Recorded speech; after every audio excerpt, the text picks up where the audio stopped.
whose fault is this mess? Who ultimately is responsible for this Deebo Samuel debacle in your eyes? It has to be equal blame to Kyle, John, and Parag, because when Kyle, none of these guys, you do not make decisions in a vacuum in the NFL. So there's a cap ramification for every move that you make. So when they moved him from wide receiver to running back after the Cardinal game, and they started to take off, and they kept handing him the ball and treating him like this hybrid player, they had to get on the same page with Parag and say, Parag, we're going to use him this way, but you have to pay him like a top wide receiver, or we're going to have an issue. And Parag should have said at that point, well, guys, we're going to have a major issue. So, because to me, I don't want to sign this player to a wide receiver top of the scale contract, especially if we're going to use him in short yardage like he's Larry Zonka. So, I mean, to me, it was the lack of communication. And also, in some ways, it's nobody's fault, Grant. I know that's not a sexy answer, but in some ways, it's nobody's fault because it's situational. And they had to do what they had to do with the bullets flying. And that was use Deebo as a running back because they needed him in there. And then this is all kind of a product that stemmed from that decision. But it's interesting. You said like it's like the unholy trinity, the unholy triumvirate, the three of them not really being on the same page, not working well together. Well, whose fault is that, Jed? Ultimately, this is Jed's fault. And I think, to me, I'm going to focus on one guy in particular, even though it may not be fair because everyone's at blame here, as you pointed out. But Parag is the tip of the spear when it comes to the offseason and negotiating player contracts. He's the chief negotiator. He's the first person to sit down and give an offer. And Kyle come in at the end and say, this is my roster. I want who I want. Give him what but Parag is the first one. He's the guy that like slaps the player across the face and says, I don't know what you thought this was going to be, but it's not going the way. I'm going to win this negotiation. And to me, I think he might have been useful to this organization at a time. Maybe 15 years ago, maybe 10 years. When he was hired in 2001, the Niners had no idea what the salary cap was, and the salary cap was $67 million. Now everyone's had a salary cap for like 25 years. Everyone knows, everyone has a Parag in their organization, and no one's really worried about cap-friendly deals, team-friendly deals. I mean, people just spend because the cap is soaring year after year after year, and it seems like to me, Parag is just kind of like a holdover from another era. He's obsolete, and the way he does business is predictable. It's robotic, it's formulaic, and it's really turning off players like Deebo. Players are making like NBA money now. Guys making $30 million a year, $40 million a year, fully guaranteed contracts. Like, they're not going to put up with guys like Parag anymore. I'm sorry. I think he's doing the Niners more bad than good at this point, and it would be in their interest to get rid of him, but they won't. He's so he's like he controls the York's entire finances. He is their guy, and he's not going anywhere. He's not going anywhere. No. I think the other issue that we haven't really hit on is there is a price of doing things and a cost of doing things, and it's not the same. And I think the failure to understand that what's really important is not the price, but the cost. So if Parag's focused on the price, and in reality, there's a cost to all these decisions. And to me, it's not one and the same. What's the price of paying Deebo, X? Well, the price is whatever you paid him, but the cost is the impact of on your football team in all these other areas that we're discussing. Right. So like, to me, there's a disconnect between those two concepts. The price makes Parag's stomach turn, but the cost of losing Deebo, well, now you're rebuilding. Right. You're sending messages to your locker room. Yeah. And you're sending messages around the league. And you're letting your coach dictate how you're going to play players, but then you're going to dictate how you're going to pay them. So who's really leading the charge here? So to me, the disconnect is between the price of Deebo versus the cost of having him versus the cost of not having him and all the factors that go along with it. I just didn't think they researched it. I think Jed has to make up his mind. Like, what is most important to you, Jed? Is it being a cost-effective franchise? Which is what, I mean, if that's the case, then keep Parag and keep doing what you're doing because they're a very lucrative franchise. I mean, they're making a lot more money than the Raiders. They seem to be printing money over in Santa Clara. But if you want to win a Super Bowl, then you can't be trading guys like Buckner and Deebo. I mean, I'm sorry. What other team that's winning Super Bowls is getting rid of their best players in their prime? I mean, Trade Kittle. You want to trade a player? Trade the dude who's clearly on the downslope. The dude who's 29. Deebo, I don't know, man. It seems to me like Eddie wouldn't let this happen. And, the Yorks traded Owens as well. Owens was a little bit older, but like, can the Niners really not deal with like serious stars who have like leverage and egos? Like that's a problem. Well, I'll say this: who did the negotiation during most of the era of the Niners' dominance? It was Carmen Policy. Carmen Policy, and Carmen Policy had a great manner to him, and you always felt like he probably communicated their game plan and how they viewed things. But he also, I would almost guarantee, if he was going to be in this situation where he was going to be paying a player less than he wants, that he would explain to that player how much that player's loved and how this is the best thing for winning, and try to get in that, where I think he's the kind of guy who puts his arm around his shoulder and explains, hey man, this is what you want. Right, exactly. Do you want to be paid the most on a team that finishes, here, or do you want to win championships? I'm about championships. I think Parag doesn't probably sell the big picture to the players or the agents. I don't know how well you know Carmen Policy. I've met Carmen Policy a few times. He's extremely charming. Yeah. He's the most charming man. I don't know, maybe he just does it sometimes, but when I met him, he's been in super charming mode. That's how I assume he is all the time. I mean, he makes you feel like you're the star. He's very nice. He can be very nice. Parag is not like that. I mean, Parag will be like polite. Hey, Grant, how are you? I mean, not like rude, but he's not social. Carmen is like a social genius. So I can see Carmen negotiating a player down and convincing the player that it's in his best interest and having the player leave happy. Right. Parag can't do that. Parag is going to beat you and let you know that he beat you. He's less graceful. He got less finesse. I agree.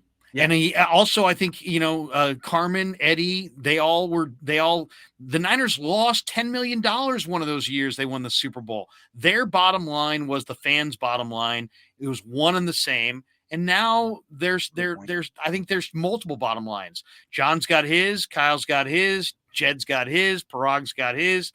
And I don't think it's necessarily a singular vision. I think there are multiple visions for success here. Why are the 49ers so addicted to, dependent on, intertwined with Parag? Why? They're very wealthy. I mean, they're worth $4 billion. The organization is, but it's like they're not independently wealthy, the Yorks. Their money is the franchise. The Rams, I mean, their money is like Walmart. Kroenke, I mean, his wife is the heiress of Walmart. I mean, a lot of these owners nowadays have billions of dollars from other things, and maybe these Yorks are just more about sort of managing the money they make off this franchise and not pouring funds into it the way the Rams seem to be doing it. I don't know. I know that this is one salary cap, but it seems like the Niners sort of pick and choose when they splurge. I think Parag's really enormously intelligent, and he's shown that on multiple occasions. And I think there's some things that he's really good at. I think he's probably really good at manipulating trade negotiations and that kind of thing, canvassing the league for draft trades the way John McVay used to. I think there's some real value in Parag, and I think he's sold Jed on his value, and ultimately it ends there. I think Jed understands that there's value with Parag, that Parag's going to help Jed keep more dollars in his own pocket. That's going to make mom and dad happy. Yep. But you know what it's resulted in? 0 titles. 0. And they had 5 when these guys all showed up in the building. So factor that in. They went to the Super Bowl, and their next move, the next offseason, was to trade DeForest Buckner. And Parag and all his guys will try to sell you on it, why that was the right move, and they could get more cost-effective players, blah blah blah blah blah. The Rams, what the Rams do is when they have those top flight blue chip 5-star players, they keep them, and the ones that leave are the ones who are the supporting actors. When the Rams get a top-level player, the Niners are like, we don't know what to do with this guy. He wants a lot of money? Parag, can you believe this guy over? He wants a lot of money. Like, yeah, he's really good. You want players like that. The Rams are gladly, but not you. You want the Eric Armsteads of the world, the guys who are just a little bit. The 4-star players. That's the Niners. We have the best fullback in the league. Congratulations. Right. Wonderful. What are that? You're paying him a boatload. Yeah, I mean, the Rams have been all in, and they sprinted towards a title, and the 49ers are mostly in, and they're hedging, and then that's Well put. You can't hedge. Well put. Timothy says if Deebo's traded, should they go full on rebuild? There's no should. They will. That's just I'm sorry. That's the nature of the situation if they trade Deebo. I could be wrong on that one. I could be wrong. I don't think wrong. I'll say this about football. The way the injuries, the speed of the injuries, the amount of injuries, you're always rebuilding. You're never not rebuilding. Every team in the league is rebuilding every year. That's a good point. Nick says Deebo and Jimmy to the Panthers for the 6th pick and Brian Burns and Christian McCaffrey. What do you think? Well, it's better than Sam Darnold. It's got to be it's got to be McCaffrey or Darnold. I think it's Darnold. I think if Jimmy winds up with the Panthers, Darnold will be a Niner, and I really believe that, and he'll be renegotiated. But I would love the 6th pick, and I would love Brian Burns because the Niners could say like, look, we'll pay for 3/4 of Jimmy's salary, and the Panthers could say like, don't do that, just take Darnold. And I'm like, that's the same thing, right? Oh. Well, if Rule keeps Darnold, Rule's fired at the end of the year. If Rule moves from Darnold to Jimmy, Rule's fired at the end of the year. He's probably fired at the end of the year, but he's not for sure fired at the end of the year. Yeah, you're right. What they should do is trade for Kyler. I don't know if they can work that out, but that's what I would do if my job. Now that's interesting because there's a lot of talk that Arizona may deal him. Wouldn't that be wild? That's what I would do. But that one's going to involve Trey. Yeah. David Velez says now's our chance. Deebo for Joey Bosa. Straight up. Bookend Bosa's, baby, could probably win the Super Bowl with Jalen Hurts as wide receiver 1. Yeah, great. Deebo. I like the idea of trading Deebo for a proven commodity. I do like that idea because the idea of trading him for the next Javon Kinlaw is a little scary. I get that, but that player's got to be in his 1st or 2nd year, in my opinion. Football, there's only so many years. I don't want anybody in their 3rd year or anybody older than that. No, I think hopefully younger than Deebo. Yeah. Carmelo says, why does Deebo want out of SF? Is it Cali taxes? Doesn't help.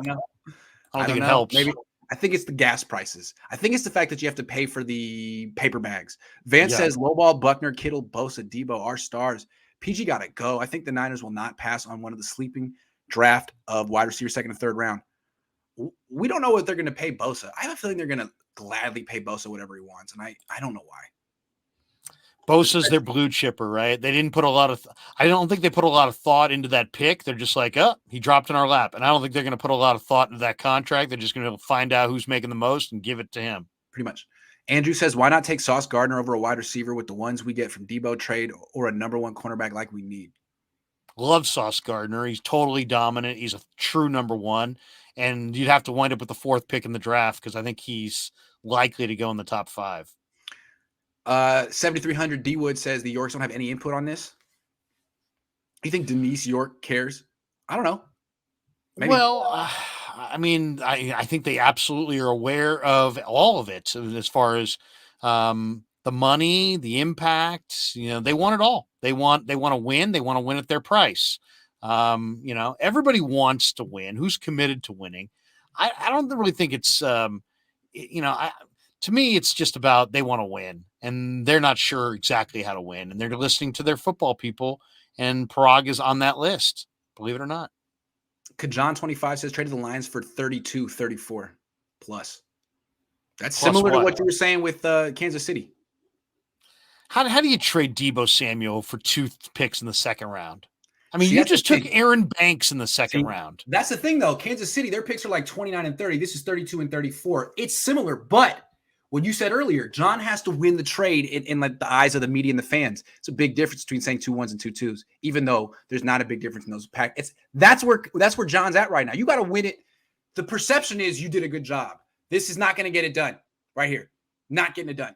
No. Nope. I mean, even the army of yes men are going to have a hard time fixing a chart that shows that was a win. Jay says, love you, Larry, but looks like you haven't showered in days. Must be grinding film. What about me? I just showered like an hour ago. I had a workout this morning. That's the thing. When you do shower, it looks like you haven't showered. I mean, I think that's my experience in life. The coach says Deebo just tweeted, reporter's job is to make stories. The only people that know the truth about the situations. The Niners, Tory Dandy, and Deebo Samuel. All right, man. And apparently, you were talking to yesterday. Yeah. I don't know. All right, good, man. If it's maybe this is him walking it back and being like, all right, okay, all right. I changed my mind. Cooler heads have prevailed. Good. That would be good news for the 49ers. Official B&A Music 88 says it's hard to sell, take less for the team when Mr. GameStop is never all in on building a team. Imagine taking less so the team can get Josh Norman. Yeah, like why are you taking less? The Niners don't really splurge. It's just to save money. It's just so Parag can say, I'm good at my job. And the Yorks can say, our profit margin was better than it could have been. That's pretty much it. So, I mean, when you're the percentage of the offense that Deebo has been, my goodness, you don't want to take a penny less, especially if the game plan is to run you up through the A gaps on 4th and 1. If I was a receiver and they wanted to pay me like a running back, I'd say no problem. Play me any way you want. Pay me top of the scale. Yeah, pay me top of the scale, and I'll run through anything. I'll play defensive end for you. Right. Terry Brooks says, "Here's $2. Thank you very much." The real Benjamin says, "Deebo for McLaurin." Also wants a new. He got to pay him. Same exact situation. You have to pay him. Yeah, So I mean that's a lose-lose. You lose Deebo, the fans are mad, and you have a receiver that's really solid, but nothing more. Michael Duran says Eddie D lost the Niners to illegal riverboat gambling, and when he left the Niners to the Yorks, he left them in salary cap hell and millions in debt. There was a reason why they used to be frugal. Yeah, man. You know how long ago that was? Do you understand how long ago? That's ancient history. I mean, Michael, seriously. I mean, Michael, do you have any idea about the cost structure of the NFL? How do you think the Niners were able to say goodbye to the Chip Kelly era? How were they able to say goodbye to all the assistant coaches from the Harbaugh era, the Tom Sula era? They paid all those guys to go away. Why? Because they got a huge amount of cash coming in at their disposal to pay these people off with. I mean, that's the revenue in the NFL is way more than you're accounting for there. And look, like the trend in the 2000s when the Patriots were winning all those Super Bowls, and maybe the 2010s too, was don't pay stars. You don't want to have a few really high paid players on your team. You want a middle class. You want to spread your money out. I mean, the Patriots did it that way for a long time. It's a way different league now. It's way different. I mean, the cap is like double what it was back then. And you're seeing teams are having success spending and sort of pushing, a lot of those cap hits down the line because the cap's going to keep going up. And I think you kind of got to react. The Niners seem like they're stuck in the past a little bit on this one. And I feel like they got called out. It was exposed on the Deebo thing, particularly. And Jimmy Garoppolo, like, they did not pivot on the Jimmy Garoppolo thing. They thought they'd get 2 seconds for Jimmy Garoppolo, and then the quarterback market was flooded with quarterbacks, and they're like, actually, maybe he's worth a third or a fourth, and they never even pivoted. I don't know. I think this goes back to what I was saying before about everybody's got their own scoreboard. Yeah. Kyle wants to win games and John wants to win trades and Parag wants to win negotiations. And those things don't always, they don't always add up. AJ says, do you think Jimmy G's situation has anything to do with the trade request? BT Dub, both of you rock, best 49er show on YouTube. Like they're keeping Jimmy Garoppolo because they're going to lose Deebo Samuel. That'll make fans feel a lot better. Look, we lost Deebo Samuel, but Jimmy's coming back one more year. Don't worry. Yeah. Maybe I misread that. Maybe it'll just be all perfect. Scotty says, will trading Deebo cause Trent to also request a trade? Right? Because Trent Williams said he... Then you're rebuilding. Trent Williams did not want to be on a rebuilding team. He wanted to sign with a contender. He chose between the Niners and the Chiefs. He might not want to... He's 34. That one's interesting because what if they trade Deebo, I should say, what does that set off around their room? How many people are like, I'm out. I don't want to be on this 6-win team. That's a good point. That should be, they better be factoring that in because that's a fluid situation.